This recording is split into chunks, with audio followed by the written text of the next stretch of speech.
The Thunderbolts made their debut in The Incredible Hulk number 449, introduced as a new team of superheroes stepping into a world left vulnerable after the Avengers and Fantastic Four disappeared. But there was a twist. These so-called heroes were actually villains in disguise, led by Baron Zemo. Under the codenames of heroic alter egos, they planned to gain the public's trust before taking over the world. However, something unexpected happened. Some members like Atlas, Songbird, and Mach 1 began to enjoy being heroes. The more they played the role, the more they wanted to make it real. The internal conflict led to a split within the team, with some choosing redemption while others, including Zemo, stuck to their original schemes. Over the years, the Thunderbolts have evolved, shifting between a redemption squad, a government-sanctioned strike force, and even a team of anti-heroes. Iconic members include Moonstone, a manipulative powerhouse, Ghost, a stealthy hacker, and Taskmaster, a master combatant. Each iteration of the team carries the same core, which is villains walking the line between redemption and relapse. This ever-changing dynamic has made the Thunderbolts one of the most intriguing teams in Marvel history, and it was only a matter of time before they made their way into the MCU. Marvel has been laying the groundwork for these characters for years, slowly introducing characters who fit the bill: anti-heroes, morally gray figures, and former villains looking for a second chance. While there was no official confirmation for a long time, the signs were there, hidden in post-credit scenes, side plots, and character arcs. Yelena Belova, introduced in Black Widow, was one of the first major hints. She's a deadly assassin trained in the Red Room, but unlike Natasha, she leans into the mercenary life. In Hawkeye, we saw her being recruited by Valentina, a shadowy figure pulling the strings behind the scenes. Then there's John Walker, aka US Agent. In Falcon and the Winter Soldier, we watched him go from a decorated officer to a broken man trying to live up to Steve Rogers' legacy, only to fall short in the worst way possible.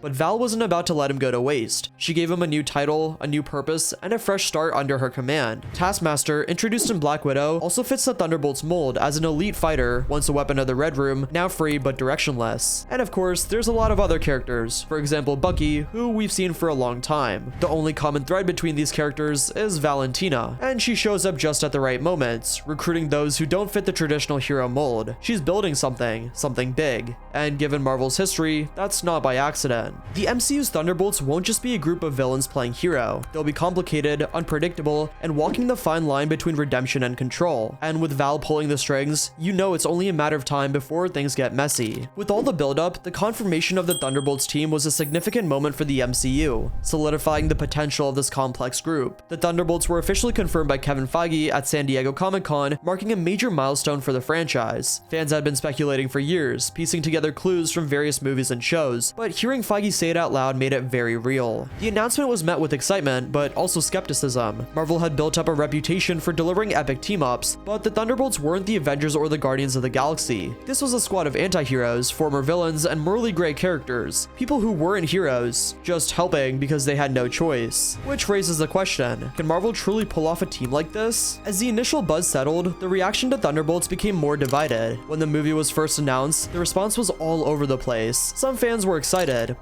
Yeah. It's like looking like the And Ghost?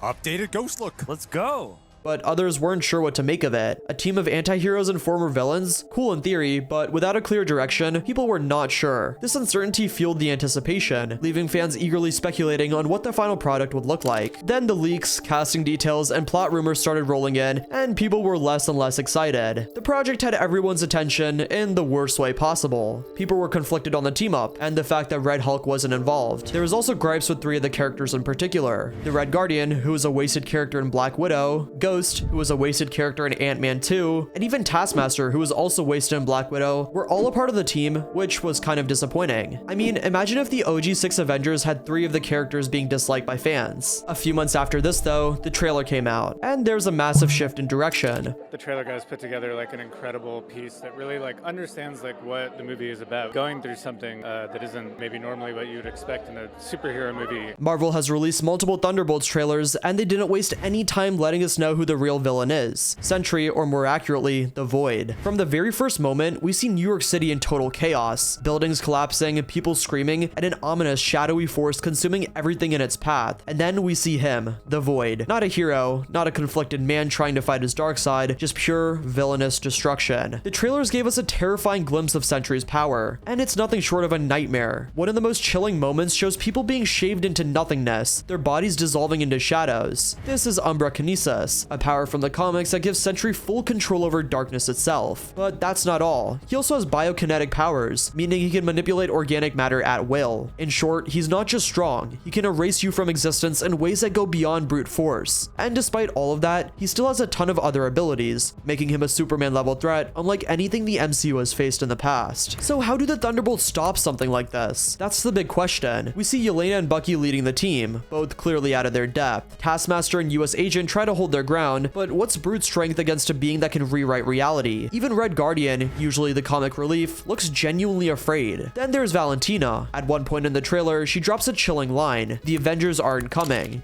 The Avengers are not coming.